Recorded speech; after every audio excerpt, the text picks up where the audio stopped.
Glória a Deus, toda honra, toda glória seja dada a Jesus. Cumprimento os irmãos com a paz do Senhor. Quantos estão felizes hoje aqui? Escolha uma pessoa bonita do seu lado e dê um sorriso para ela. Abra sua Bíblia comigo, Mateus capítulo de número 26 e o versículo de número 36, está escrito assim: E em seguida foi Jesus com eles a um lugar chamado Getsemane e disse a seus discípulos: Assentai-vos aqui enquanto eu vou ali orar. E levando consigo a Pedro e aos dois filhos de Zebedeu, começou a entristecer-se e a angustiar-se. E então lhes disse: A minha alma está profundamente triste até a morte. Ficai aqui e vigiai comigo. Feche a Bíblia, coloque no banco, na cadeira. Pegue na mão da pessoa mais perfumada do seu lado. Isso. Aperte a mão da pessoa com carinho até ela falar aleluia. Pentecostal que não faz barulho está com defeito de fabricação, não é? Vamos orar mais uma vez. Pai, eu te exalto, eu te glorifico. Eu glorifico a sua majestade porque eu sei em quem eu tenho crido. Glorifico o seu nome mais uma vez pela existência da Igreja Batista da Lagoinha, por ter aberto as portas para que pessoas de diversas denominações pudessem estar conosco nesta campanha de avivamento espiritual de terças-feiras, e o seu nome tem sido glorificado. Só o reino das trevas está perdendo, Pai. E eu quero, Senhor, que ele não só perca, eu quero que venha a falência nessa noite, o reino das trevas. Senhor, eu quero que o Senhor me dê graça para ministrar a palavra de hoje. Haverá muita manifestação da sua presença nesse lugar, eu profetizo. Eu digo, Senhor, antes de começar a pregar, duas palavras de oração. A primeira é que ao redor desta igreja, num raio de 5 quilômetros, onde houver um demônio alojado agora, eu dou a esses demônios 5 segundos para desaparecerem de Belo Horizonte.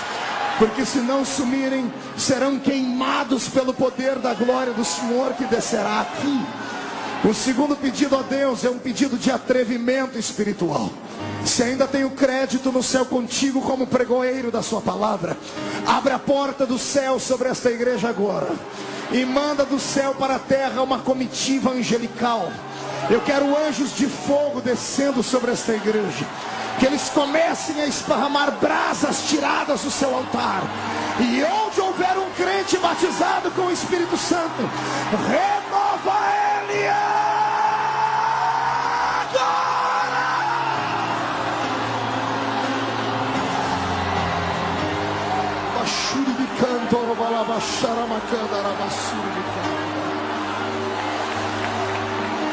Fala conosco nessa noite, Senhor. Fala conosco. É o que eu te peço agora, em nome de Jesus. Amém e amém. Os que podem, tomem o seu assento, por gentileza. Senhoras e senhores, noiva do Cordeiro, simpatizantes da nossa fé, amigos que estão dentro e fora do templo, pessoas que gentilmente deixaram seus afazeres de hoje para adorarem a Jesus conosco aqui. Eu pedi a Deus uma palavra para esta noite e o Senhor me deu uma palavra muito séria, muito forte. Uma palavra que vai mudar a sua existência, que vai fazer você entender qual é a função que tu tens no reino de Deus. O Senhor hoje vai fazer você caminhar pelo tapete da sua revelação. E eu profetizo que antes da metade dessa mensagem, você já não vai mais estar sentado aí, vai estar voando na presença do Deus de Israel. Quem acredita em palavra profética, dê um grito de glória. Eu também creio. Então vamos começar a mensagem. A mensagem de hoje tem um tema. Diga para o seu irmão: aperta o cinto, que vamos decolar agora. O tema dessa noite é esse: íntimos de Deus. Dá para repetir comigo? 1, 2, 3. Canto de olho para o irmão da esquerda, desconfiado. O da direita, olha lá atrás. O da frente. E responde para mim: você acha que o irmão que está do seu lado tem intimidade com Deus ou não? Vamos descobrir hoje aqui. O Senhor me deu um texto que é um dos textos mais belos e mais emocionantes da Bíblia Sagrada. A entrada de Jesus dentro do Getsemane. momentos que antecederam o seu julgamento pela mão de Pilatos, pela mão de Herodes, pela mão de Anás, Caifás, pelo julgamento das pessoas, das massas, enfim. Momentos antes de tudo isso acontecer, o Senhor Jesus convidou os seus discípulos para subirem com ele ao monte da oração. Em um outro evangelho diz que o Senhor, tendo terminado de cantar um hino, convidou eles para subirem ao monte da oração. Um outro evangelho diz que o Senhor convidou todos os seus discípulos para estarem com ele orando. E aqui no evangelho que nós lemos de Mateus, mais de forma detalhada, o Senhor divide a sua oração em dois tempos. Primeiro ele leva todos os seus discípulos ao monte. Ele leva os 12, ou melhor, a história diz que foram apenas 11. Um dos 12 nesse dia arrumou um a fazer. Deve ter dito a Jesus: Senhor, eu tenho que pagar uma duplicata no centro da cidade. Eu sou tesoureiro do grupo, não dá para ir. E por isso ele não foi. Judas, ele tinha outra coisa a fazer. Os 11 subiram com Jesus ao monte. Mas aqui no evangelho de Mateus, o Senhor disse que, convidando todos eles, ele deixou 8 deles parados em um canto. E disse: ficai aqui, porque eu vou mais à frente orar. E indo orar mais à frente, ele levou consigo 3 homens: Pedro, Tiago e João. Pedro e os 2 filhos de Zebedeu. Aqui começa a mensagem desta noite. Poderia o Filho de Deus fazer acepção entre os seus servos? Sim ou não? Jesus fazia acepção entre aqueles que o seguiam? Tinha uma escala, tinha uma hierarquia? Alguém era melhor do que alguém? Ele amava mais alguns do que a outros? Vamos tentar hoje discernir isso dentro dessa igreja, para podermos entender por que Jesus levanta homens e mulheres com uma unção diferenciada. Por que nem todo mundo é igual a todo mundo? O Senhor não faz acepção quando se trata de salvar o ser humano. Para salvar o homem, ele libera o seu grande amor. Ele salva incondicionalmente o grande, o pequeno, o gordo, o magro, o negro, o branco, o asiático, o avermelhado. Jesus é salvador de toda a humanidade. Para salvar, ele não faz acepção, mas para usar no seu reino, para liberar uma unção especial, para dar um ministério de impacto. Aí o Senhor vasculha a alma do ser humano e encontra algumas coisas que nos outros ele não conseguiu encontrar. Deus hoje vai mostrar por que você é perseguido, por que você não consegue alcançar os seus sonhos, por que você já está crescendo, por que uns são quentes, outros são congelados. Vamos descobrir hoje aqui. Tudo é uma questão de intimidade com Jesus de Nazaré. Amém? Vale mais um glória a Deus aí? Mas antes de entrar no contexto, no texto da mensagem, pastor Márcio, eu queria aqui falar com a inteligência dos mineiros, que mineiro é muito inteligente. Tentar aqui hoje descobrir o que é que os homens viam em Jesus para segui-lo. Imagine você que convencer um americano é muito difícil, porque ele é muito patriota. O reino da América do Norte é cercado e ladeado por muitos heróis. Toda nação que tem história e tem heróis, muito dificilmente eles vão se curvar diante de alguém. Raramente você verá um inglês se curvar diante de outra nação, porque eles são uma nação antiga, são carregados de heróis. Se partirmos para o outro lado do mundo, você vai ver que é muito fácil influenciar um africano, porque é um continente que, infelizmente, tem muito poucos heróis. O brasileiro está quase na mesma escala. O brasileiro não tem heróis. A nossa nação não tem heróis. Por isso sofremos a influência do mundo inteiro. E eu não estou mentindo. Pergunte ao seu filho que estuda o nome de pelo menos 5 heróis brasileiros.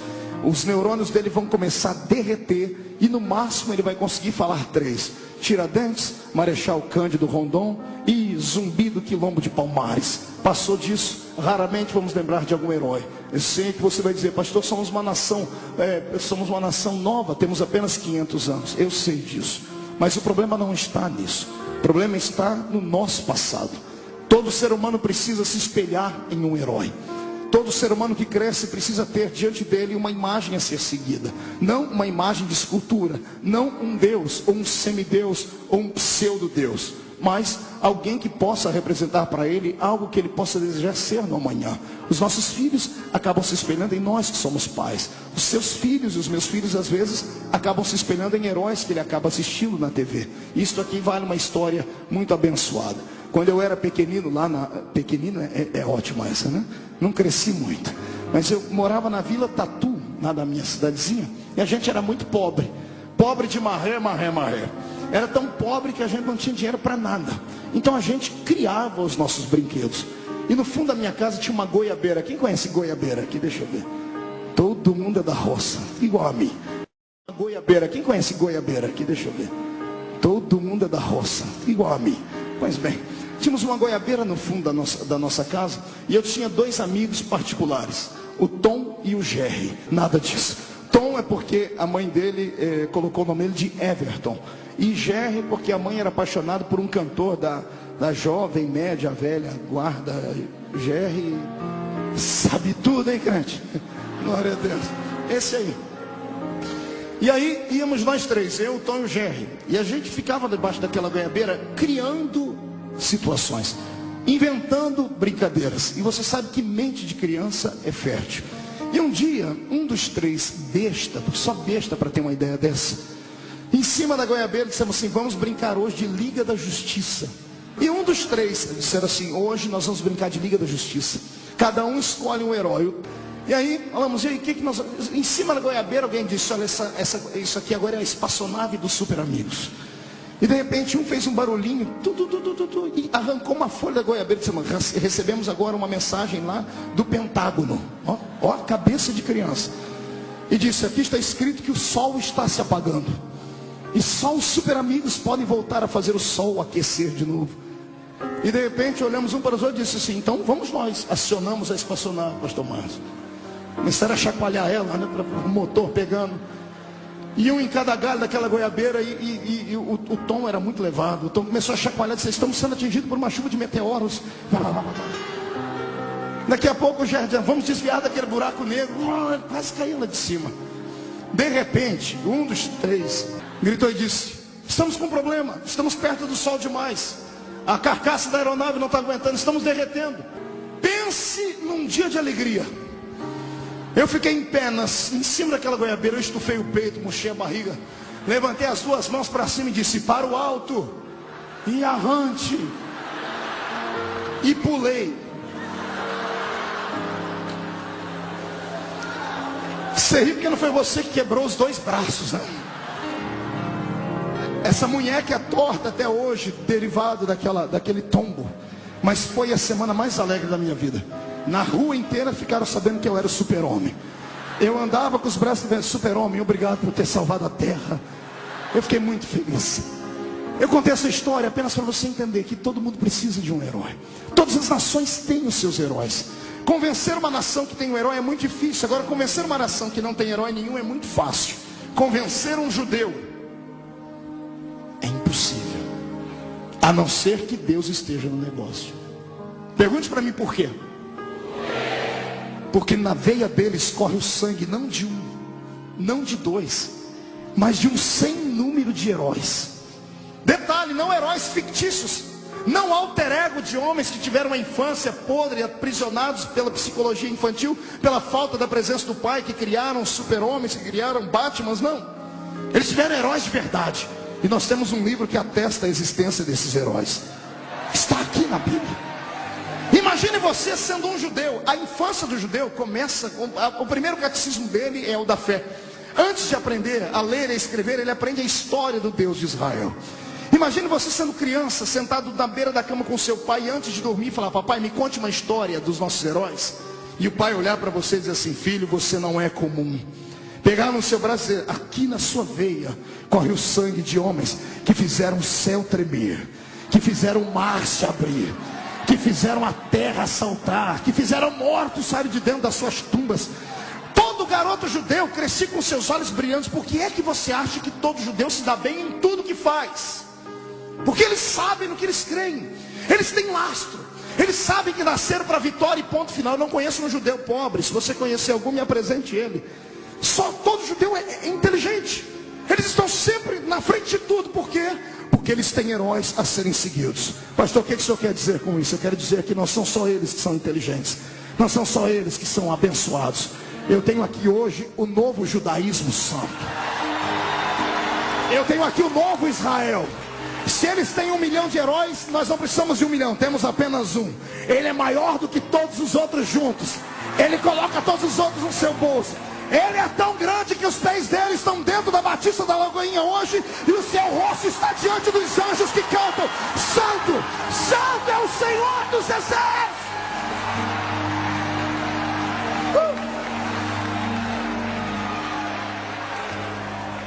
Jesus veio à terra. Esses judeus esperavam um herói.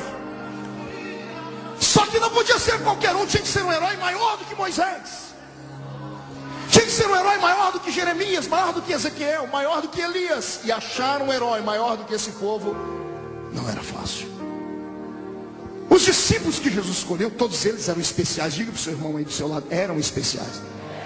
O Senhor não chama ninguém que está simplesmente pensando em viver uma vida à lá vão ter. O Senhor só chama gente de propósito, gente inconformada com a vida que tem. É por isso que quando o cidadão começa a procurar, ele acaba encontrando. É por isso.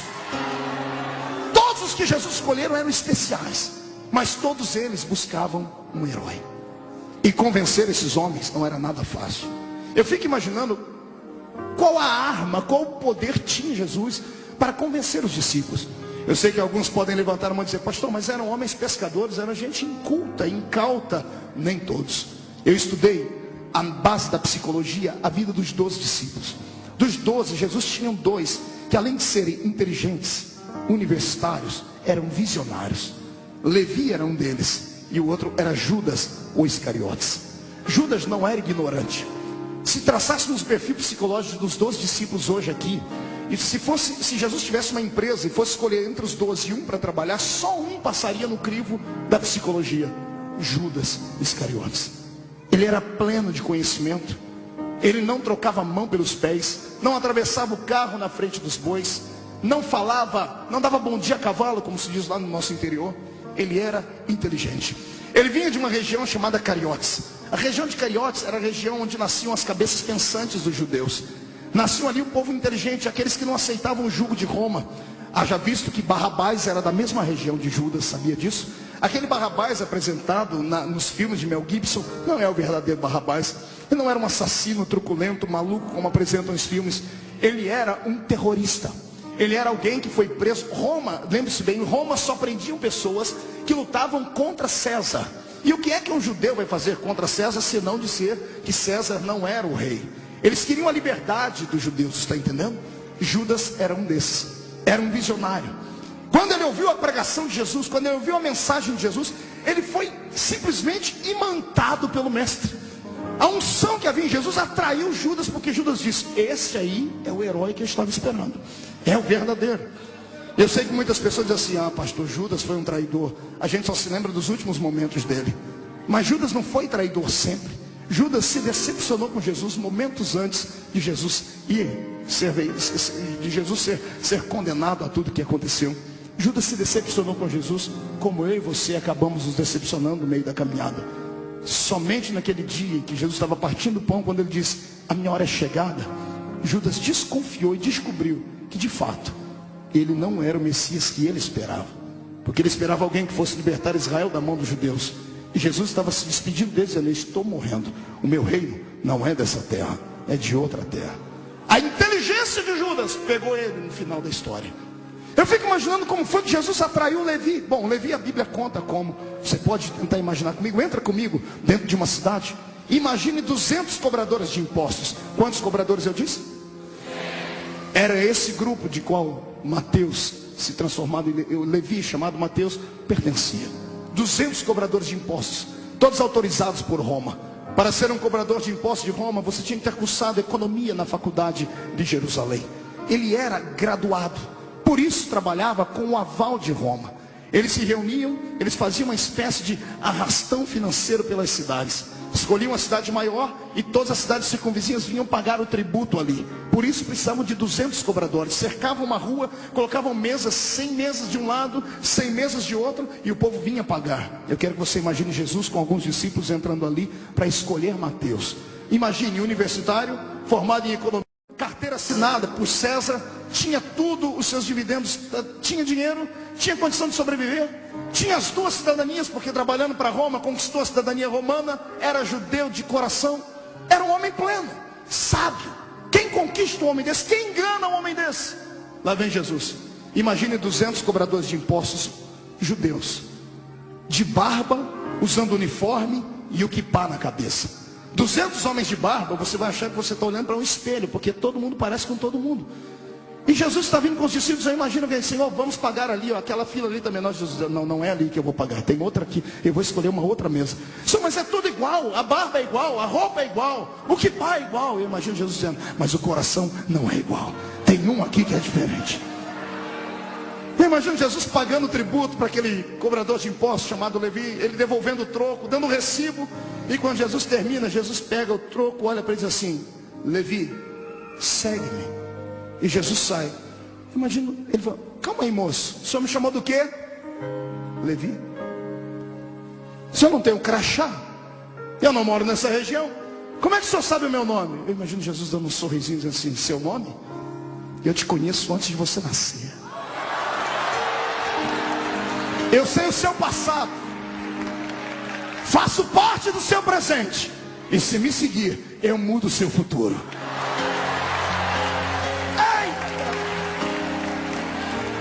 Jesus está indo embora e Levi está aqui, a carteira assinada, uma profissão bem feita, família.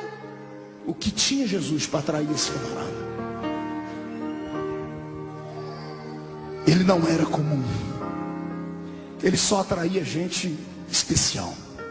É por isso que quando eu prego dentro de uma igreja como essa, eu fico alegre, porque eu prego para a nata. Eu não estou pregando para o resto, estou pregando para aquilo que há de melhor.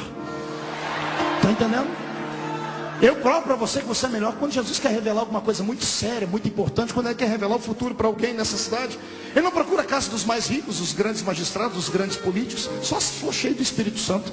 Jesus prefere subir o morro, prefere entrar na favela, prefere ir lá na casa do BNH. Ele prefere olhar para você com dois dentes na boca, um para doer, o outro para abrir garrafa. Mas quando ele fala, filho, você diz, fala, Senhor, porque o teu servo... Mão direita para cima, então bate no peito até fazer barulho. Olha para o irmãozinho do seu lado, mas olha de cima para baixo agora. Diga para ele assim, ó, eu não sei você, mas eu sou especial. Diga, especial com E maiúsculo. Não fui eu quem escolhi ele, foi ele quem me escolheu. Só quem tem certeza disso, jogue a mão para cima, praia.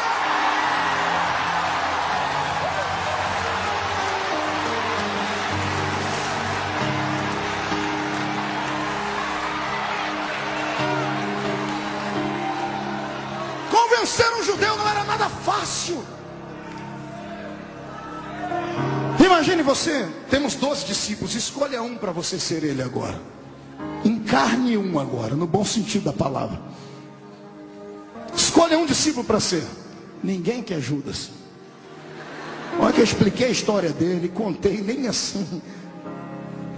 O cargo de João já não cabe mais, de Pedro também não. Todo mundo quer ser Pedro e João, né? Imagine você na pele de Tomé, criancinha no berço ou na cama. Tomé, vai dormir. Papai, conta uma história dos nossos heróis. Vou contar só uma. Se deita aí, Tomé. Pois não, pai. Ó, pai, mas tem que ser uma história para eu acreditar, porque o senhor sabe que eu não acredito em qualquer coisa. Tomé, nas suas veias corre o sangue de profetas. Na sua veia corre o sangue de um homem que tinha tanto poder, que ele andava com uma capa nas costas dele. Um dia ele encontrou um grupo de lenhadores trabalhando e um lenhador chorando. Ele disse, por que você chora, lenhador? Porque o meu machado caiu na água, que não era nem meu, era do meu amigo que me emprestou. Minha família está passando fome. Além de não ter dinheiro para levar comida, eu não tenho como pagar o machado. Tomé, o seu herói, seu ancestral, pegou essa capa, rodou ela para cima e deu um grito. Onde está o Deus de um outro herói? Onde está o Deus de Elias? Ele disse, moço, cadê? Onde foi que o machado caiu? O senhor vai entrar dentro d'água? O senhor sabe nadar? É claro que não. O senhor sabe respirar dentro d'água? Não. Não pergunta, me diga onde é que está o machado. Está ali, senhor. Machado! Flutua. Os outros lenhadores param. O pai contando a história, enfeitando. Filho, os outros lenhadores pararam e começaram a rir. É louco esse cidadão? Ele não conhece a lei da gravidade. A lei da gravidade estabelecida pelo cosmos diz que tudo que é pesado fica embaixo. O ferro é mais pesado na sua anatomia do que a água. Ferro não flutua. Filho, o profeta só deu uma olhadinha para dizer assim, o meu Deus criou a gravidade. E o machado, que era de ferro, eu não sei se virou isopor, plástico ou papel, flutuou em cima da água. O rapaz entregou o machado na mão dele, e o nome do Deus de Israel foi glorificado.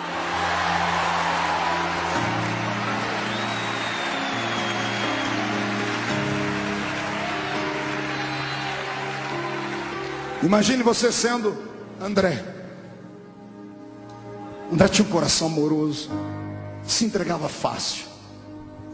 Papai, me conta uma história, mas eu quero uma história diferente, eu quero uma história para o coração. Filho, vou te contar uma. Israel não teve só heróis, Israel teve heroínas.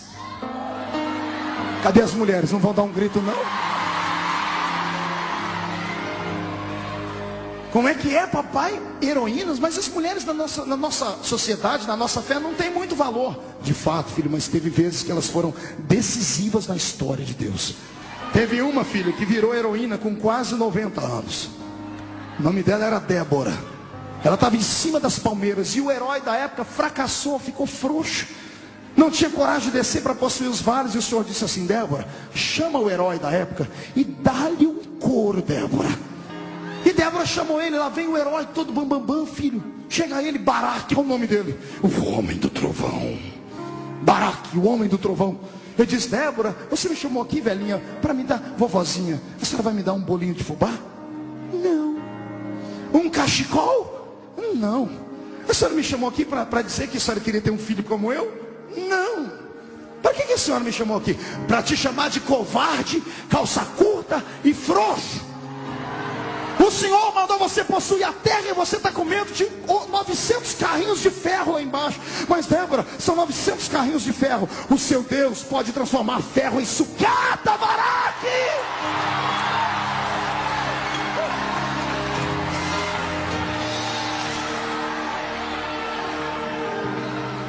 Lá está André. E aí, pai? E aí que Baraque, filho, nosso herói, saiu correndo, ficou atordoado, que a mulher falou não são. Quando ele estava no meio do caminho, ele parou e voltou. Débora, o que foi? Desce comigo. Mas eu não consigo pegar a espada, levantar, não consigo brigar, eu tenho 90 anos. Você não precisa pegar a espada, só a sua presença, a sua fé, a sua arma não está no exterior, está aqui dentro. Se você vier comigo, eu desço para aquela batalha e a vitória será nossa.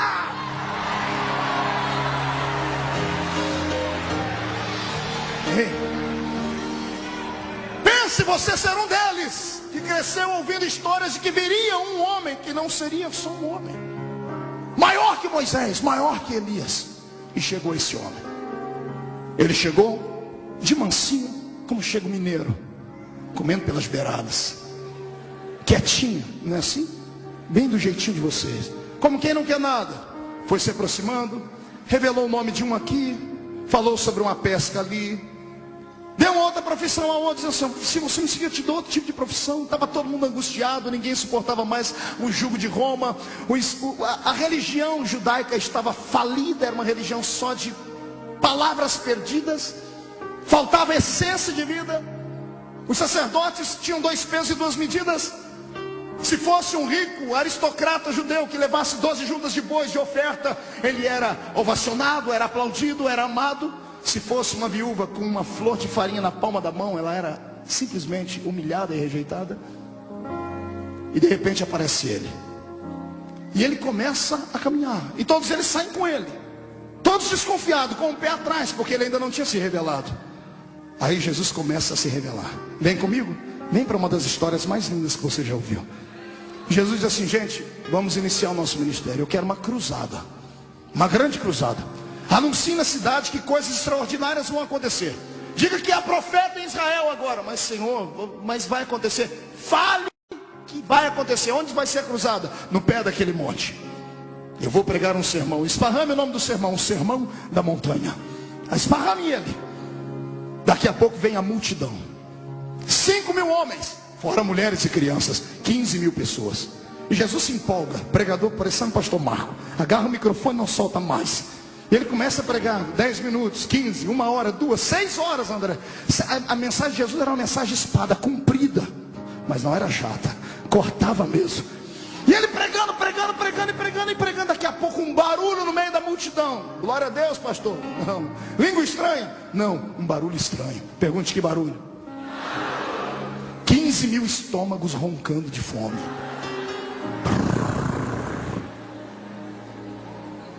Os discípulos se reúnem e dizem assim: gente, o negócio está ficando feio.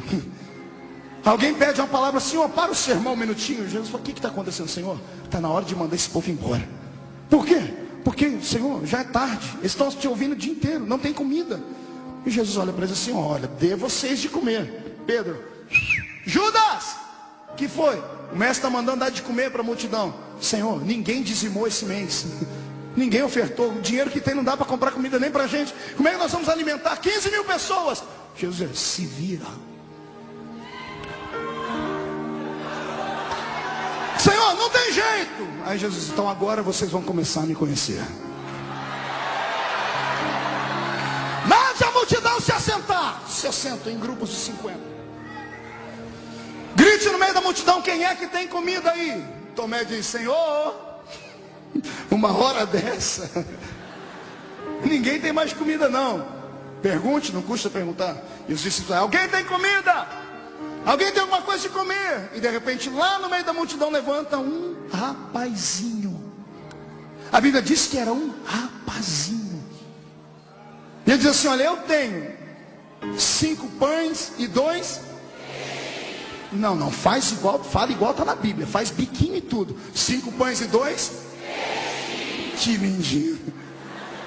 Por que você acha que a Bíblia diz 5 pães e 2 peixinhos? Rapaz, na linguagem dos judeus, rapazinho, era uma criança de 10, 11, 12 anos de idade. O que aquele garoto tinha era uma lancheirinha. A mãe saiu para ouvir Jesus pregar e levou a criança junto e fez uma lancheirinha para ele. E criança encontra outra criança e ficam brincando. O menino não estava prestando atenção na mensagem, estava brincando com as outras crianças. De repente se aproxima da mãe, esqueceu de comer. Você sabe como é que é criança levada: brinca, esquece até de comer. E de repente, quando alguém pergunta: alguém tem comida? Levanta a mãozinha do garoto: eu tenho, Senhor. Eu não sei quem foi, se foi Pedro, se foi Tiago, eu sei. O que você tem aí, garoto? 5 pães e 2 peixinhos. Deixa eu ver. Bom, é de comer. Senhor, fale. Consegui. O que? 5 pães e 2 peixinhos. Traga aqui. Então o problema está resolvido. Senhor, o que foi? Os 5 pães que eu falei, eu tenho que explicar. O que não é pão bengala. Era lanche de criança, concorda comigo ou não? Diga para o seu irmão: era 5 pãezinhos assim. E 2 peixinhos. Ei, é peixinhos, não é dourado. Era lambari. Sério. Aí Jesus pega e diz assim: gente, vamos começar o processo do milagre. O que, Senhor? Milagre. Vocês entraram na escola de milagres. Se aproximem aqui, vejam como é que funciona. Eu imagino 2 começando: gente, alguém já acha um lugar para a gente sair correndo? Veja a melhor maneira da gente escapar. Já cerque, veja se alguém arrume um burro, um jumento, um cavalo, um negócio, porque vai virar tumulto isso aqui. E Jesus, empolgado, pega os pães, os peixinhos, afaga a cabeça do garoto, pega o primeiro peixe e divide em 2. A senhora aqui da frente, para a senhora um pedacinho, a senhora para outra. Alguém aqui do lado de Jesus cochichando, dizendo: Senhor, falta 5 pães e 1 peixinho. Ele pega o peixinho e reparte esse pedaço para o Senhor. Senhor, 5 pães. Jesus pega a primeira bisnaguinha, 7 boys, e parte no meio. Um pedacinho para a senhora, um pedacinho para o Senhor. Senhor, 4 pães. Sinal de alerta: arrume o caminho, nós temos que fugir daqui. Mais um, Senhor, 3 pães. Mais um, Senhor, 2. Mais um, Senhor. Que foi? Desespero. Só tem um. Jesus fala, eu imagino Jesus falar: era aqui que eu queria chegar.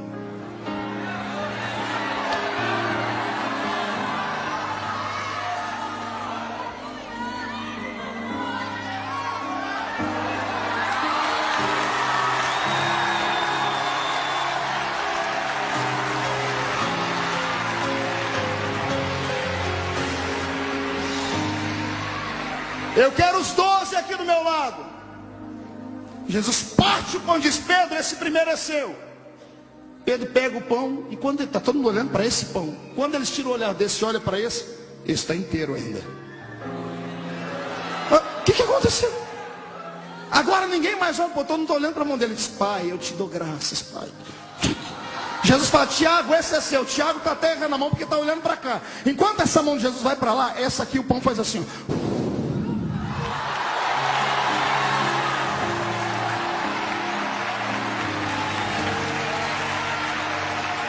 Tá todo mundo arrepiado. Ele repartiu o pão e agora tem 13 pedaços de pães. Quantos pães? 12 na mão dos discípulos e 1 na mão dele. E agora? Jesus vai dizer assim: gente, me ajuda. Ajudar o que, senhor? Vamos fazer milagre. Mas senhor, a gente não sabe não. Ei, vocês não precisam saber, vocês estão perto de mim, eu ensino. É assim, ó. Pega o pão, faz assim, ó. Graças te dou, graças te dou. Pedro, cresceu aqui, cresceu aqui. Tiago, cresceu aqui também. Cresceu aqui.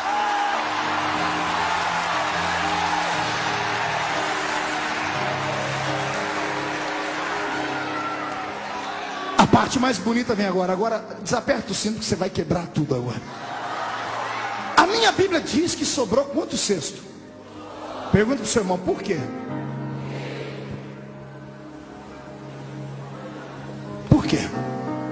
Depois que eles alimentaram todo mundo, cada um arrumou um cesto e ficaram brincando de fazer milagre. Quando acabou o cesto, aí parou. Não tem mais cesto para encher. Aí parou o pão. Cada um pega um cesto, vai Jesus na frente, dando uma risadinha por dentro, e atrás vem os 12, cada um com o cesto. Que homem é esse? Gente, tá aqui, ó, 12 cestos. Ai, Jesus! Eu profetizo na autoridade do Mestre, que a unção de fazer milagres que Ele liberou sobre aqueles discípulos, vem sobre a minha geração. Agora!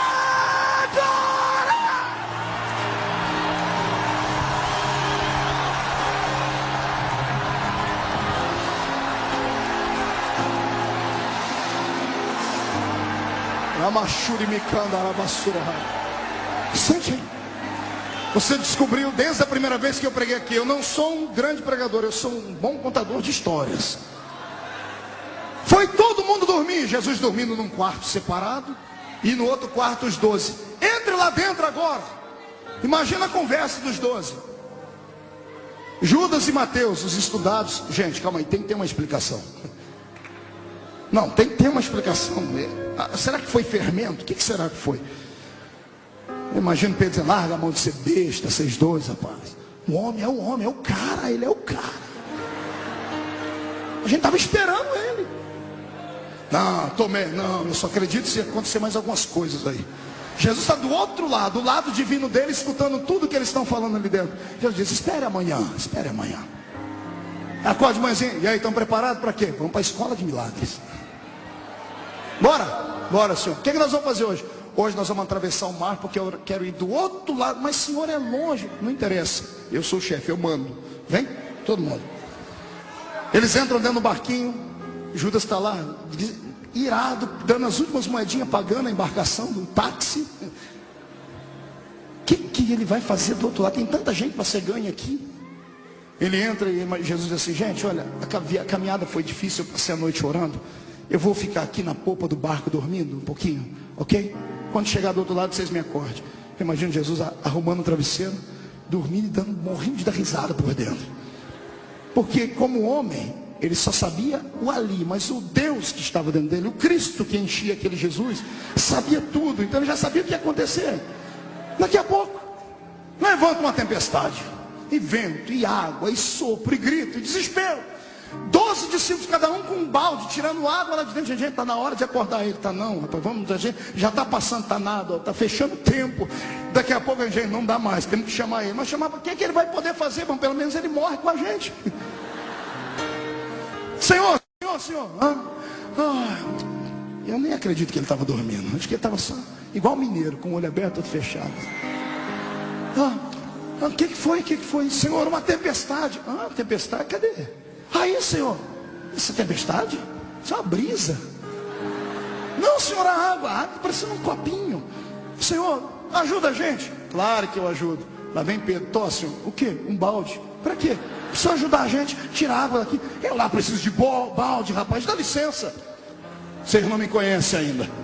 Jesus sai da popa e vai lá para a proa do barco.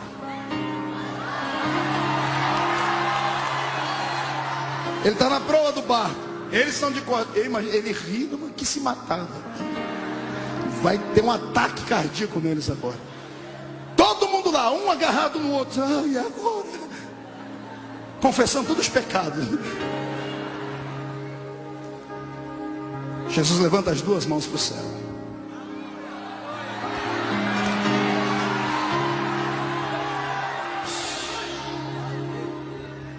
E ele grita. Ele ordena. Ele dá uma palavra de ordem à água e ao vento. Eu estudei um pouquinho nessa minha vida. Estudei física, química, conheço um pouco de biologia, estudei astronomia. Eu sou fuçado para estudar as coisas. Eu já ouvi falar de braço do mar, mas ouvi falar que mar tem ouvido. Ouvi falar que vento escuta. Foi a primeira vez. Vento, acalma-te. Mar, aquieta-te.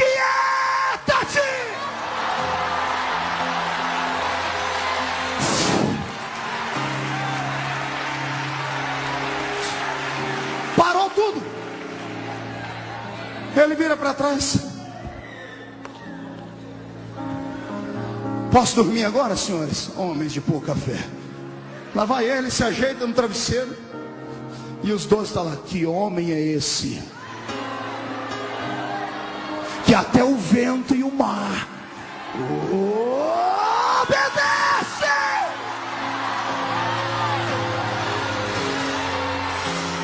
É que o mar e o vento não estavam autorizados a falar. Porque se o Senhor dissesse, fala para eles quem eu sou, o mar e o vento gritariam: Ele é aquele que sustenta o universo na palma da sua mão, e que pela força do seu poder cuida de todas as coisas. Ele é Deus em cima, é Deus embaixo. Antes dele nada do que foi feito se fez. Tudo foi feito por ele. Ele é Deus.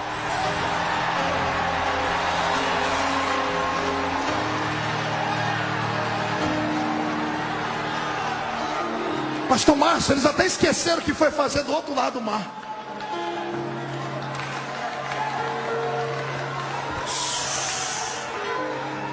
Eu estou na introdução da mensagem. Daqui a pouco eu chego na mensagem. Como vem cá.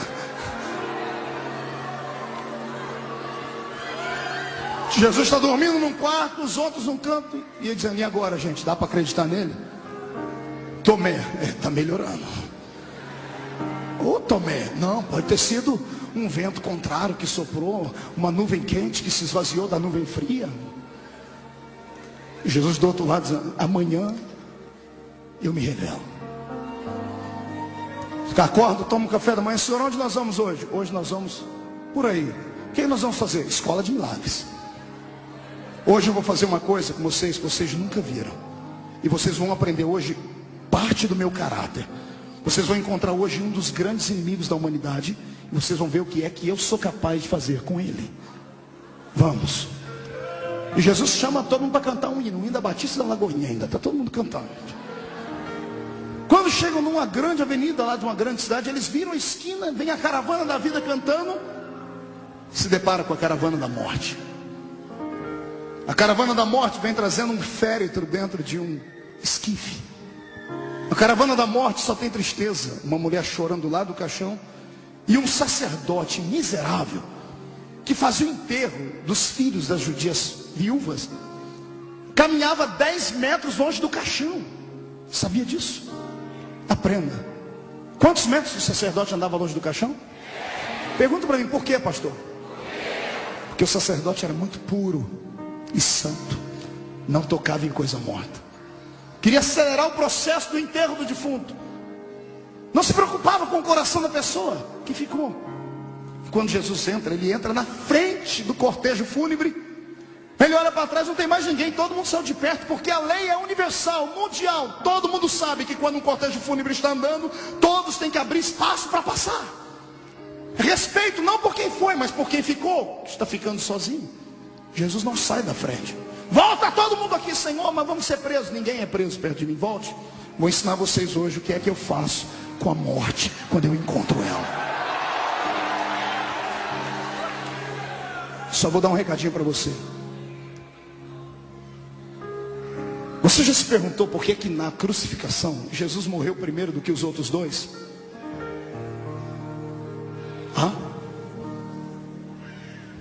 O crucificado era tratado de maneira igual. Os três sofreram a mesma coisa, apanharam do mesmo jeito, foram chicoteados do mesmo jeito, foram preparados para morrerem na cruz. Por que é que Jesus morreu primeiro do que os dois?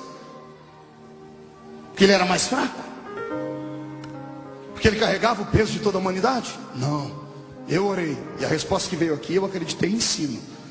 Jesus morreu antes dos dois. Se os dois morressem primeiro do que ele, era morrer e ressuscitar. Nunca, pastor Márcio, a morte cruzou o caminho de Jesus e ficou lá dando risada. Todo morto que cruzou o caminho dele ressuscitou. Todo. Eu disse que todo morto que cruzou o caminho dele ressuscitou.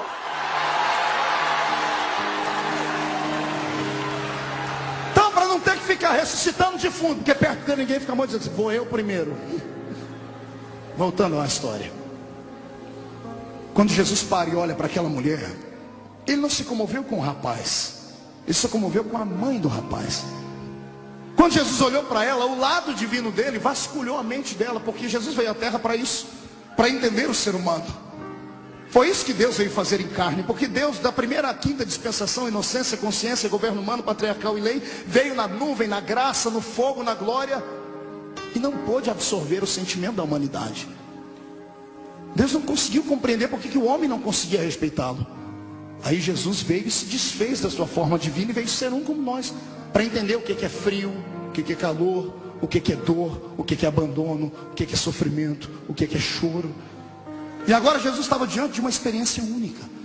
Ele queria entender por que é que as pessoas choravam quando o morto ia embora. Aí o lado divino dele entra na mente da mulher e vasculha a memória dela. E ele entende por que ela chora, por isso que ele chorou com ela. Você nunca se perguntou por que Jesus chorou com ela? Foi só por causa disso.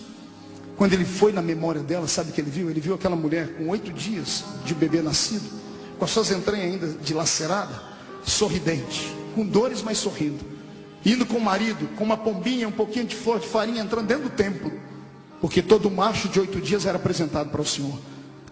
E Jesus viu dentro dela a memória do sacerdote, pegando o bebezinho e levantando, Senhor, transforme ele num profeta. Transforme ele numa bênção para Israel, numa bênção para a sociedade, numa bênção para o judaísmo. Jesus viu que ela entregou um sacrifício por aquela criança. E quando ele viu para dentro dele, ele disse, é verdade. Agora eu sei por que eles choram. Essa criança foi consagrada a mim. E ela foi embora antes da mãe. E Jesus chorou com ela. E quando Jesus olhou para aquele caixão, ele não viu uma criança. Ele viu os sonhos daquela mulher. Ela era viúva. O filho daria sustento a ela no futuro. O filho, toda vez que ela olhava para o filho, ela lembrava do pai, do marido que tinha ido embora. Era o sustentáculo dela, já era maldito por estar na terra viúva. Viúva era destratada. Tinha um filho para lhe dar graça, agora não tinha marido nem filho. Estava humilhada. Além do sonho estar morto no caixão, a cova estava aberta no cemitério. Aí Jesus entra e para a história. Ele faz aquilo que nenhum sacerdote tinha coragem de fazer. O sacerdote está a 10 metros do caixão. Ele vai e se aproxima do caixão. Ele olha para dentro do esquife e olha para a mulher e diz assim, não chores. E ele levanta aquela mão. De novo. Quando ele levanta aquela mão, os 12 lá no canto dizem, o que ele vai fazer? Toda vez que ele levanta essa mão, algo acontece. O que ele vai fazer agora? Eu quero aqui desmistificar uma passagem da Bíblia, essa que estou citando, para que você entenda melhor. A Bíblia diz que Jesus tocou o esquife. Ele tocou o quê? Esquife é feito de que matéria? Madeira. Esquife é caixão. Isso. Para que Jesus ia tocar no caixão? Se caixão não ressuscita, se madeira não tem vida. É que o escritor da Bíblia, e todos eles sendo judeus e bons judeus, queriam limpar a imagem de Jesus. Porque nenhum judeu aceitava ninguém colocando coisa a mão em defunto, em coisa morta. Então escreveram, Jesus tocou o esquife. Ele não tocou o esquife. Ele enfiou a mão, foi no peito do defunto. Está olhando nos olhos e dizendo, não chores. Ele enfia a mão no peito do defunto, além de estar dentro do caixão, ainda estava amarrado, igual Lázaro, atado, parecendo uma múmia. Jesus disse, não chores. Eu imagino a mão dele procurando o coração sem vida, enfiando a mão no meio das talas, encontrando o peito do rapaz. Não chores, moço, levanta-te. Levanta-te. Você acha que o rapaz simplesmente fez assim, ó? Puf. Deixa eu te explicar o que é preciso fazer para um morto ressuscitar. O sangue está coagulado, seco. O coração explodiu lá dentro. Os rins viraram uma pedra. A pele está esturricada, azulada ou roxa. A pupila dos olhos está dilatada. A língua está virada para dentro e enrolada. Não há mais mucosa dentro da sua boca. Não há mais umidade nas bocas. Os nervos estão travados. Possivelmente a perna do rapaz foi quebrada para ser colocada dentro do caixão. Quando Jesus disse, moço, levanta-te, a vida teve que dar um jeito de entrar nele. O sangue vai ficando líquido de novo. Um calor desce do céu. O hálito de Deus cai dentro da boca do rapaz. A pele seca começa a ficar volumosa. Os ossos quebrados se juntam. Os olhos voltam a ficar normal. A língua solta. E o rapaz senta.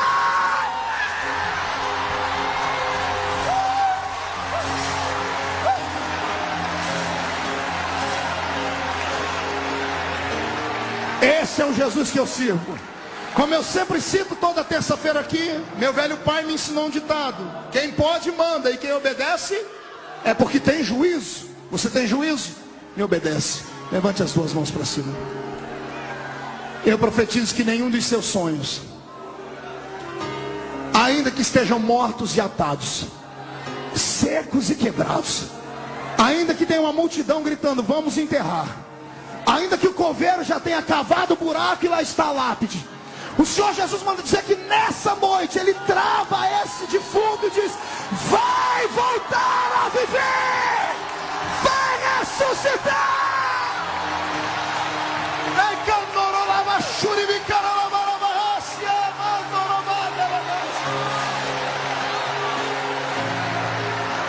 Recebe de volta o seu sonho. Leva de volta o seu sonho para casa. Se algum sacerdote seco queria enterrá-lo, deixa ele gritar num canto, hoje não tem enterro. Não, você que gosta de ir para velório e comer bolachinha com chazinho, hoje não tem bolachinha nem chazinho. Hoje tem festa. Hoje tem celebração de festa.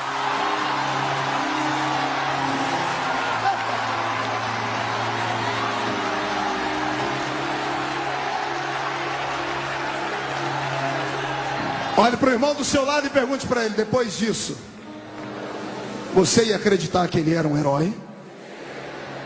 Responda para o seu irmão. Contra fatos não há argumento. Ele era o Messias. Ele era o Messias.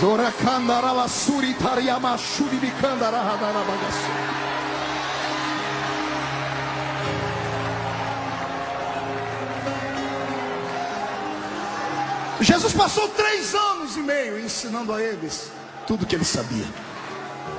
Ele mostrou a eles que tudo que um homem faz, o outro pode fazer. Ele mostrou a eles que se tiver unção, fé, comunhão com Deus, o impossível pode brotar. Ele graduou cada um deles. Só que enquanto ele ensinava, ele os observava. Ele fazia o quê? E sabe o que eu descobri? Vamos para a mensagem de hoje. Sabe o que eu descobri? Eu descobri que ele descobriu, no meio dos 12, 3 grupos distintos. Ele separou os 3 grupos. O primeiro grupo era o grupo dos seguidores. O segundo grupo foi o grupo dos amigos. E o terceiro grupo, o grupo daqueles que conseguiram intimidade com ele. Detalhe, todos são especiais. Diga para o seu irmão, todos são especiais. Só que diga, alguns são seguidores. São especiais, mas são apenas seguidores. São especiais, mas são apenas. O segundo grupo são amigos. E o terceiro, gente íntima, André. Gente que tem coragem de fazer aquilo que ninguém mais tem coragem de fazer. O Os seguidores, Jesus não os isolou, os usou, se revelou a eles. Só que os seguidores estavam preparados para ver apenas coisas que todo mundo podia ver.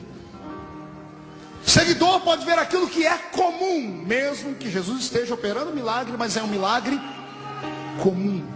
O seguidor pode ver ele mandar o vento e o mar parar, ver o morto ressuscitar. O seguidor pode ver e até participar da multiplicação dos pães. O seguidor pode ver ele expulsar um demônio, mas para por aí.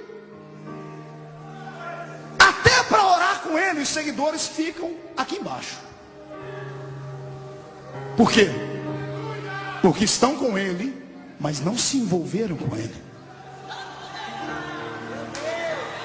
Gostam dele, mas não estão apaixonados por ele. Tem afinidade, mas não estão perdidamente loucos de paixão. Porque quem está louco de paixão faz qualquer coisa. Está entendendo? Quem é louco de paixão salta no meio das águas. Se é tu, manda eu ir. Seguidor olha para ele e diz: eu recebi poder. Jesus, eu fui naquela cidade pregar, não quiseram me ouvir. Eu posso mandar cair fogo do céu e destruir a cidade inteira? Não, calma, calma. Não, mas o Senhor deu poder. Dei, mas não é para isso, calma. Seguidor é racional. O que ama faz por paixão. O amigo é apaixonado. O amigo está com o outro no meio de uma batalha, está apanhando, tem 15 homens batendo um amigo. Se é amigo verdadeiro, ele não esquenta, ele vai apanhar junto, mas não deixa o camarada sozinho lá. O seguidor pensa: bom, eu sou amigo, mas depois a gente conversa, a gente se vê depois. Nós temos esses três grupos dentro da igreja. E como sempre, a matemática bíblica é real. Os seguidores é sempre o maior grupo. Seguidores são aqueles que eu costumo chamar de Maria vai com as outras. Tanto faz como fez. São especiais, foram reconhecidos, foram salvos, mas não querem compromisso. Não querem compromisso com aquilo que é sobrenatural. Não querem compromisso com verdades. Querem ser crentes, mas querem ser crentes de domingo. Querem ser crentes de cantar uma musiquinha. Querem ser crentes, até entregar o dízimo, mas para por aí. Não quero compromisso, não quero expulsar demônio, não quero não quero testificar, não, eu quero ficar aqui na minha. Sou seguidor, respeito ele, mas tá bom para mim aqui. Nós temos uma geração de seguidores, gente que é especial porque Jesus se revelou a eles, mas não tem coragem de ir além do normal. É gente que não quer tirar os pés do chão. Até entraram no rio do avivamento, mas estão lá com o dedão no fundo do rio. Não solta o dedo, morre de medo. Ei, a palavra do Senhor para você é essa: solte o dedo e vem nadar. Seguidor tem medo de profundidade. Gosta do status, mas tem medo de profundidade. Sabe por que nós não operamos mais milagres? Só temos seguidores. Só seguidores. Temos enfeites de igreja. Prepare 2 guarda-costas para sair comigo daqui. Seguidores, a igreja está cheia de seguidores. Só gente que do jeito que veio vai. Gente que quer negociar com ele. Gente que está perto dele só para ver milagrezinhos. E quando vê um milagrezinho, aplaude. Gente que quer coisa simples. Eu quero dizer para você: conhecer Jesus é como entrar numa escola. Você pode permanecer lá embaixo no alfabetismo espiritual, ou pode ser graduado. Eu não quero ser apenas do jardim de infância. Eu quero diploma de graduação com meu mestre.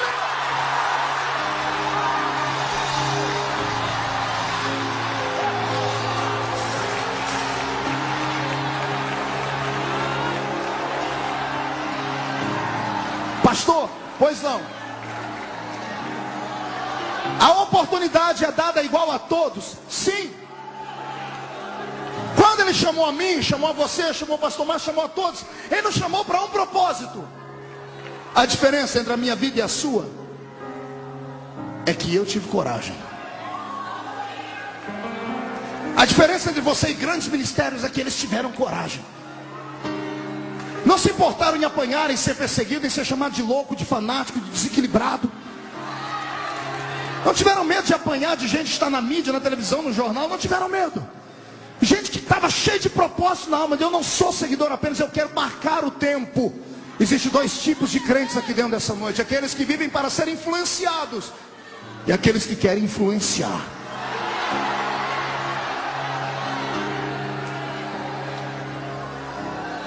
Pastor, mas tá bom ser especial, ser seguidor, mas pelo menos eu estou no circuito dele, sim.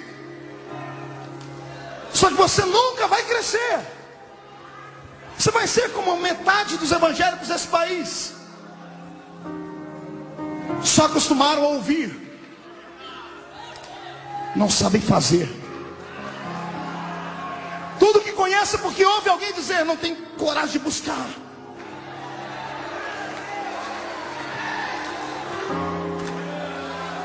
Chega de ser seguidor apenas. Dê um upgrade na sua vida, amado. Vem comigo, a escolha é sua. Para ser amigo, você tem que ter coragem de fazer coisas que ninguém mais tem coragem. Mesmo que você faça coisas erradas por impulso. Mas é melhor errar tentando do que nunca tentar. É melhor bater com a cara no muro e voltar do que nunca ir. É melhor voltar e dizer assim, mas eu pelo menos tentei, do que ser igual a você que está na igreja há 500 anos. Não pisou, não viu o dilúvio, mas pisou no barro que sobrou na terra. Acha que tem todo o conhecimento aqui dentro e não sabe ganhar uma alma para Jesus. Só sabe murmurar e perseguir as pessoas, só sabe maldizer. Só sabe ver uma igreja crescer e dizer, aquilo lá é heresia, abrir as portas. Sai para lá, Satanás!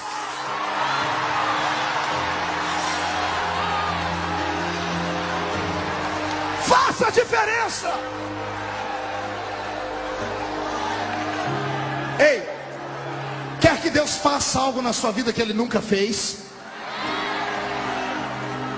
Então faça algo para Ele que você nunca fez. Ouse. Crie coragem. Tem 12 dentro do barco, só um quis pular lá, pastor. Depois ficaram todo mundo,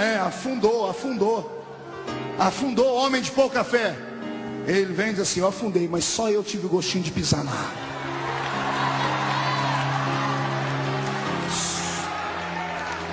Todo mundo reclama do Jacó aleijado. Olha lá o aleijadinho, ó, agarrou o anjo e saiu aleijado. Estou aleijado, mas recebi minha bênção.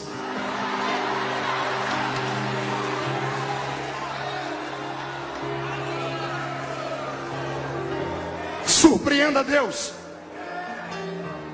Surpreenda Deus. Chame a atenção dele. Paulo diz que nós somos um livro aberto, sim ou não? Que tipo de livro é você? Romancezinho, barato? Um gibi? Historinha para boi dormir? Ou você é um livro cheio de emoções? Livro que é dramáticozinho, a gente lê e põe lá. Livro técnico, cheio de palavras escalafobéticas. A gente lê, dá sono e guarda. Quando o livro tem história, a gente lê e quer ler até o final. Seja um livro que Deus tenha prazer em ler. Seja alguém que ponha Deus em dificuldade. Mostre para Deus, pastor, como? Invoque a presença dos milagres na sua vida. Dê trabalho para Deus. Ministra sobre a sua casa, sobre o seu vizinho, sobre o seu trabalho. Toma posse da terra. Sai dessa vida pobre e seca. Vem prosperar.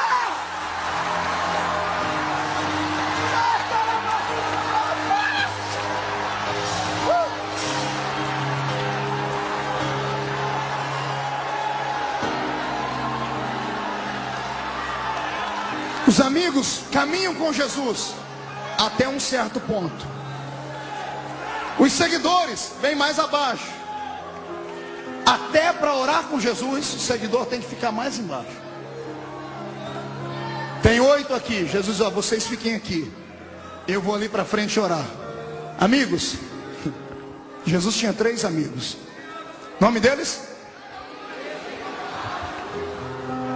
Aqui embaixo fala Pedro, Tiago, lá em cima João. 1, 2, 3, nome dos amigos de Jesus? Digo para os irmãos, os restantes eram especiais. Mas eram seguidores apenas. Pastor, o que amigo recebe? Além de ser repreendido, amigo vai mais longe com ele. A revelação é mais profunda. seguidores veem só milagres simples. Amigos, Jesus olha para eles assim, ó, hoje eu vou revelar uma coisa muito profunda. Venham comigo, lá vem os 12. Pare, 9 e volte para trás. Eu quero só os que estão preparados para vir comigo. Pedro, Tiago e João, venham. Os outros ficam e eles sobem. O que ele vai fazer? Eles chegam em cima do monte e Jesus diz, só fiquem os 3 aqui. Eu imagino Jesus dizendo, não corram, não gritem, não desesperem, não desmaiem, fiquem aqui, fiquem me olhando. E Jesus se afasta deles. Está dando para me ver? Sim, Senhor. Olha o que eu revelo para amigos. Ele abre os 2 braços e começa a flutuar. Começa a brilhar como reflexo do sol. O corpo dele é transformado num corpo glorificado. Ele está lá em cima voando, está os 3, um agarrado, o outro tremendo, querendo cair. Ele falou para não cair. Se ele está revelando é porque ele viu alguma coisa na gente. Senhor, Senhor, deixa a gente dobrar o joelho. Vai, dobra. Os 3. Eu imagino Pedro, Tiago e João. O que é isso? Ele voa. Meu super-herói voa.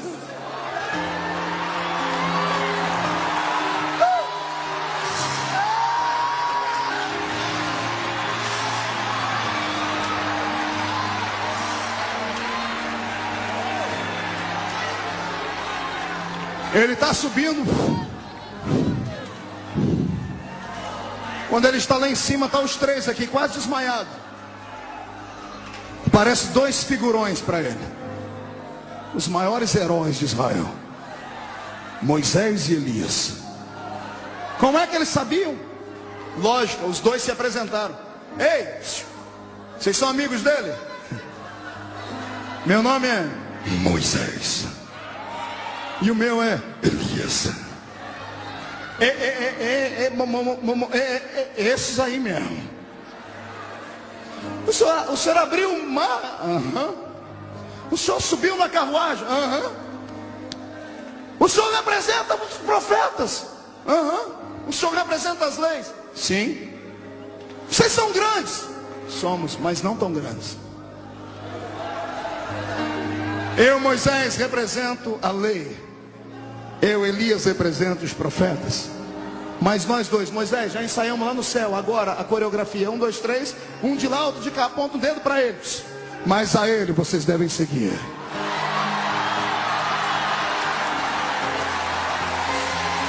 Ele é maior do que os profetas. Ele é maior do que a lei. Ele é a graça.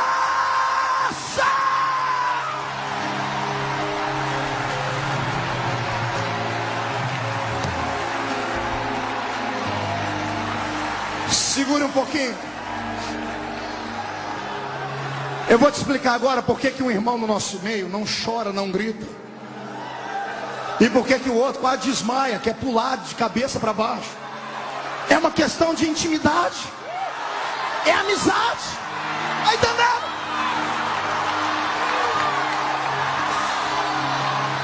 É só isso.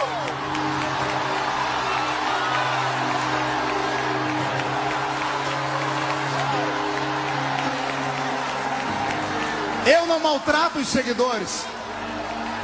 Pastor Marco, os irmãos que estão numa igreja tradicional, que não gritam, não pulam, não cantam, não oram, não acreditam em línguas, eles vão para o mesmo céu que a gente? Vão.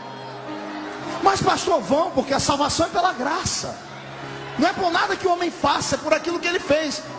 Ah, pastor, então eles pelo menos são equilibrados, ninguém mexe com eles. Comigo, que pulo, grito, me chamam de louco, desequilibrado. Eu vou ser um deles. Fica onde você está. Pergunta para mim, por quê, pastor? Quando a gente for arrebatado, todo mundo, quando atravessar o portão e chegar lá dentro, os irmãos nossos que são só seguidores vão ficar apavorados.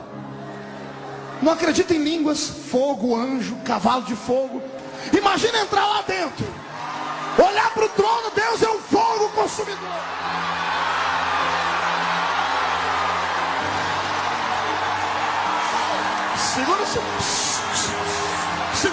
Segura.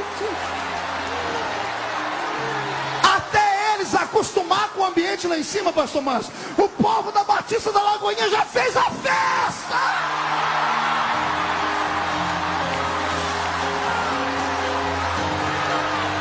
Aleluia! Estamos num tempo de avivamento.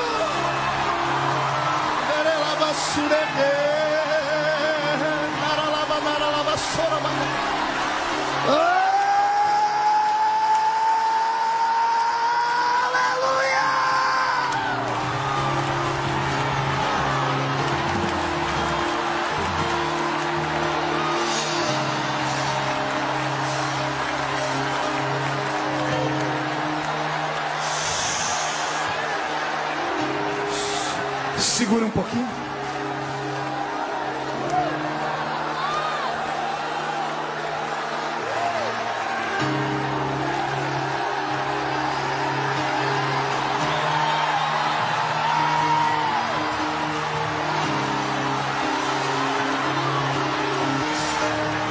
Senhor Jesus, onde houver um crente batizado com o Espírito Santo agora, aqui dentro, lá fora pelo telão ou em casa assistindo pela internet, enche eles até não aguentarem mais.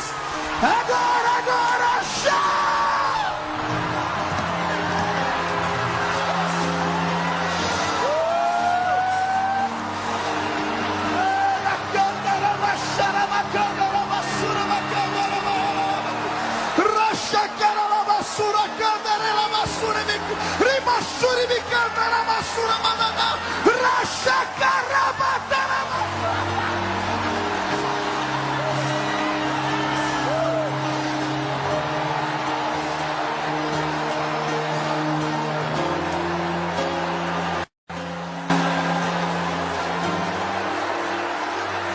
Íntimos de Deus.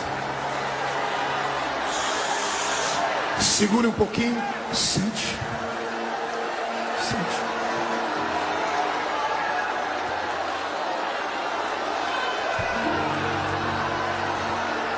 É por isso que há tanta diferença de crentes.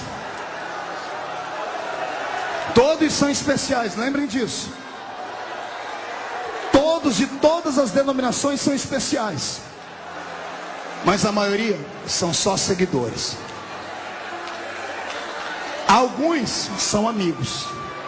Esses que são amigos enxergam o céu pelo lado de dentro, recebem revelações que ninguém mais recebe, e não tem o que falar. Vai fazer o quê? O cidadão pagou o preço, buscou, acreditou, devorou a Bíblia, jejuou, pediu, bateu. Jesus pegou e abriu e deu para ele.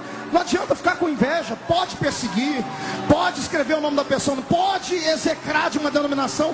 O dom Jesus deu e ponto final. O cidadão é amigo de Deus. É amigo.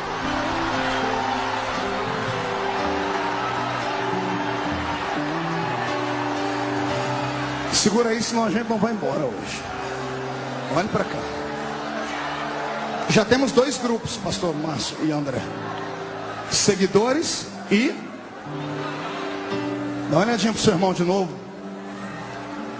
Pergunta para ele aí: seguidor ou amigo? Diga, lembre, todo mundo é especial.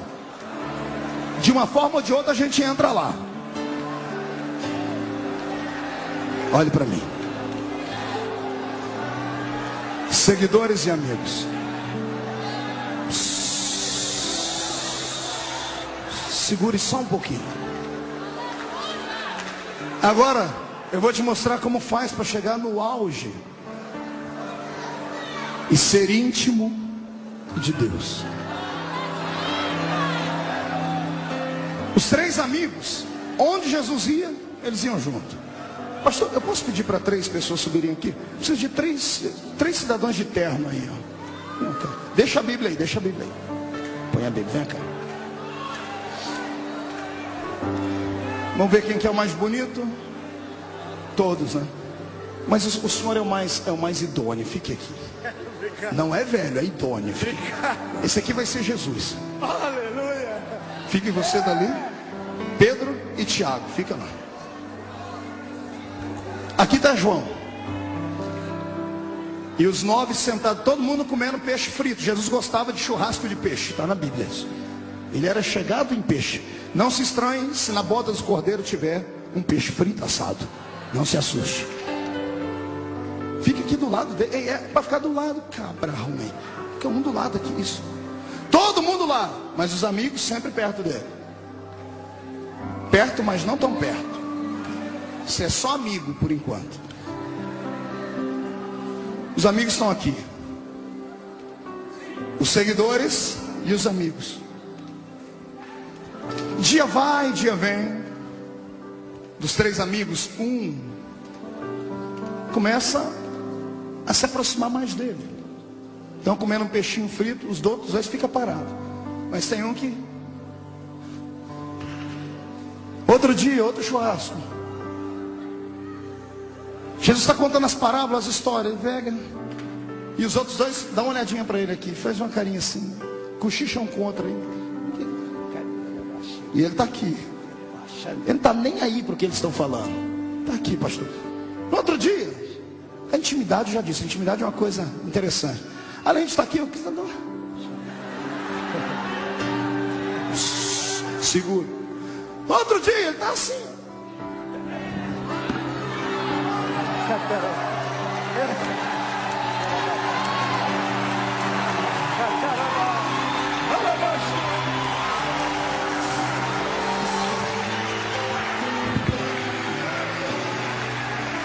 Pergunte para mim, pastor, fazer isso é fala assim, diga para mim, pastor, fazer isso é fácil.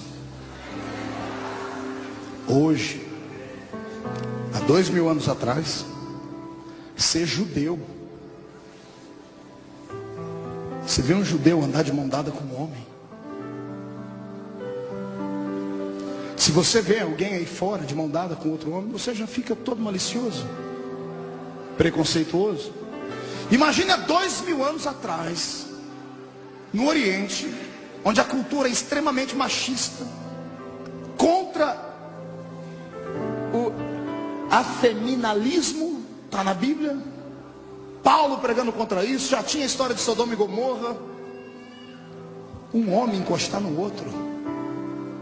Eu imagino que João passou, mesmo entre os seguidores, mesmo entre os amigos. Ele não se importou com o que os outros falaram. Devem ter chamado ele de pederasta. Devem ter chamado ele de diferente, estranho. E Jesus nunca o recriminou. Pelo contrário, um dia Jesus percebeu que o coração dele estava todo mundo com inveja dele. E Jesus abraçou João e disse assim: o que importa a vocês todos? Que ele viva, até que me veja vir no meu reino e na minha glória.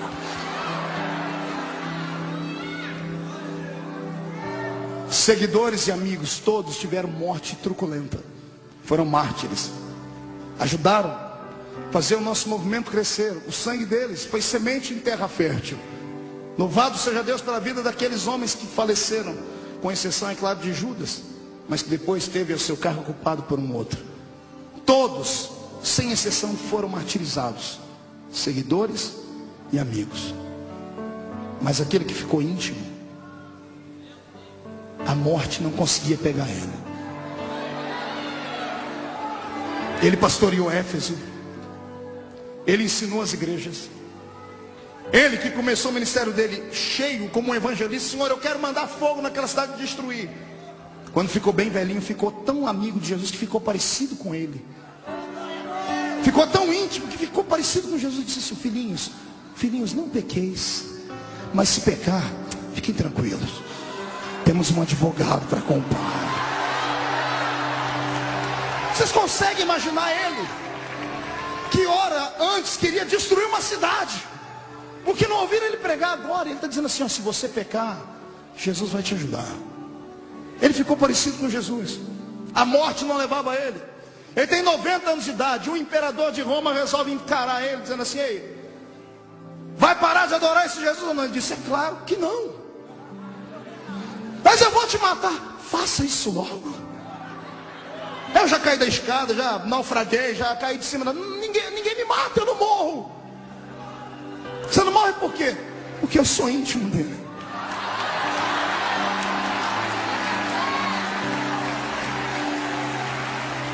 Um imperador de Roma fez assim com ele: ninguém te mata, a morte não te pega, não, pois eu vou dar um jeito. A sua morte será pior do que a de todos.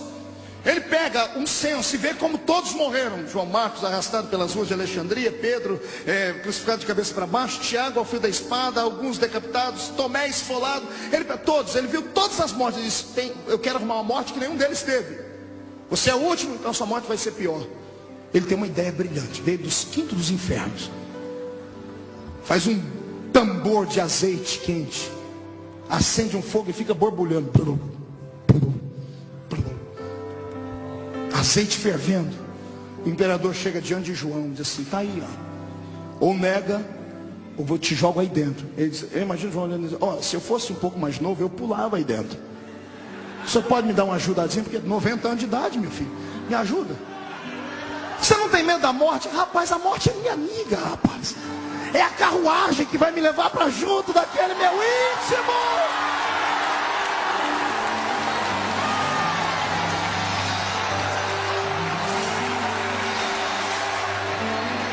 A tradição diz que quando jogaram João lá dentro, espanto para todo mundo.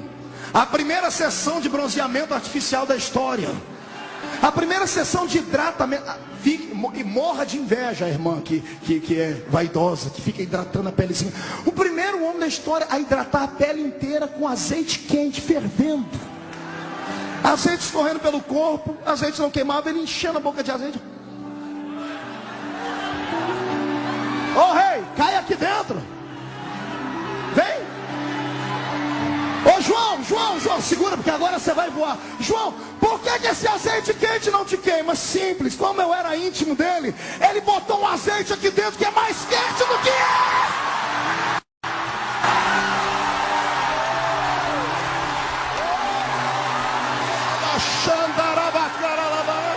Recebe um pouquinho desse azeite aí.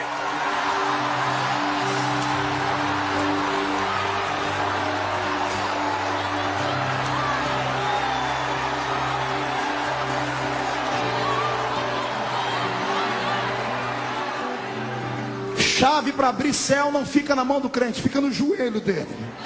Botou o joelho no chão, a porta se abre. Aí ele diz: eu estava de joelhos quando eu ouvi uma voz por detrás de mim. E eu virei para ver quem era. Era o meu íntimo. E ele estava bonito. Seus olhos estavam como fogo, seus cabelos como a lã branca, uma roupa branca no corpo e um cinturão de ouro no peito. O seu pé reluzia como o latão que saía da fornalha. E da sua boca saiu uma espada com os dois fios, dizendo: João, quem é íntimo não fica na terra, sobe pra cá.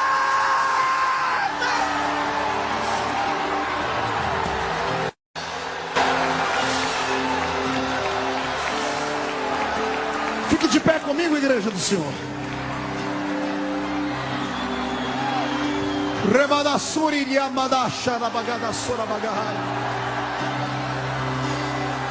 Pegue na mão do seu irmão. André, prepara aquela música do milagre para cantar. Pegue na mão do seu irmão. Olhe para mim. Quando eu era garoto na igreja, me chamavam de louco, fanático. Eu era o famoso espalha-rodinhas.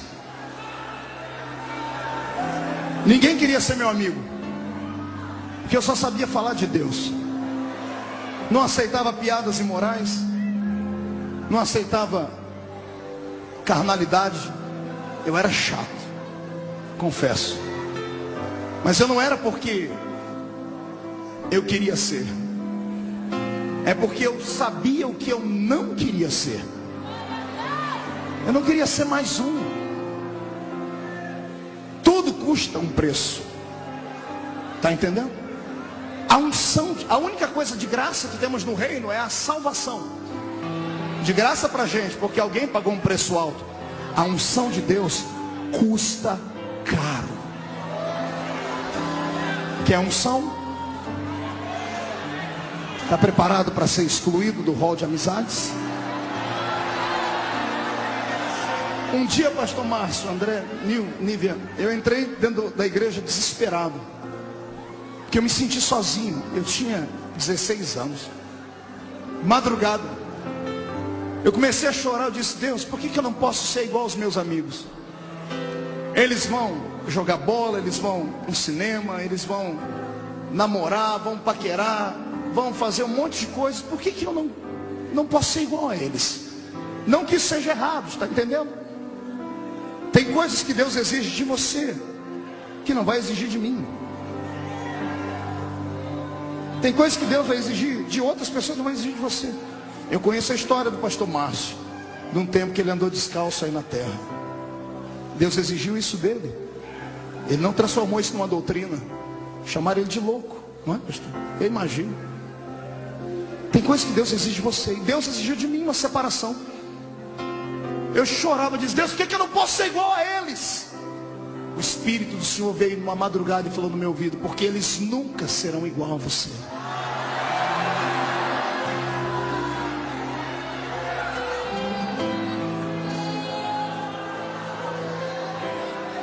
Todos os meus amigos, que eram os paqueradores da igreja, eram os moços que eram mais famosos, as meninas que chamavam mais atenção, só se esqueceram de uma coisa: que o tempo passa. E depois de 15 anos, eles estão lá na minha cidade, casados, um trabalhozinho normal, indo na igreja de domingo a domingo, cheio de problemas, porque não santificaram a vida quando podiam. Tudo que planta o homem colhe. Os que me chamavam de louco, de fanático, quando eu estou na cidade, descobrem, eles ligam para todo mundo e enchem a igreja. Quando termina o culto, eles vêm me abraçam assim: por que eu não fui igual a você? Me perguntam quantas vezes, tem gente que já me pediu perdão 1 milhão de vezes: por que eu te chamei de louco, de fanático? Deus está pesando a mão em mim. Diz: não, Deus não faz isso, foi uma opção sua. Eu optei em ser diferente. Lembre-se, todos são especiais. Seguidor, amigo e íntimo. Mas só pode ter revelações profundas aqueles que pactuarem mais fundo com Deus. Nada que você faz em sacrifício ao Senhor fica em vão. Nenhum tipo de jejum que você faça, quer seja de palavras, quer seja de roupa, quer seja de comida, quer seja, se for para Deus, para ser uma pessoa diferente, não fica em vão. O Senhor marca em algum lugar no céu. Eu te convido hoje, mineiro, a mudar de vida, a deixar de ser só mais um seguidor. Eu te convido a se envolver com Deus. Posso dar um testemunho, pastor Márcio? A primeira vez que eu estive aqui naquele domingo, quem estava aqui no domingo que eu participei, a primeira vez, tinha um rapaz ali, ó, naquela galeria, um rapaz forte, e o Senhor me deu uma palavra de revelação para ele, da mente dele, que ele tinha uma veia entupida, e o Senhor estava mudando a vida dele. Hoje, quando eu cheguei de manhãzinha hoje em casa, de São Paulo, eu moro no interior, eu moro a 500 quilômetros de São Paulo, estou dentro do escritório, de repente eu vejo um rapaz sentado lá. Eu falei: eu te conheço. Ele já começou a chorar: pastor, sou eu aquele rapaz que há 2 meses atrás, lá na Batista. Eu falei: o que você veio fazer aqui, rapaz? Eu vim mostrar para o senhor o exame, ó.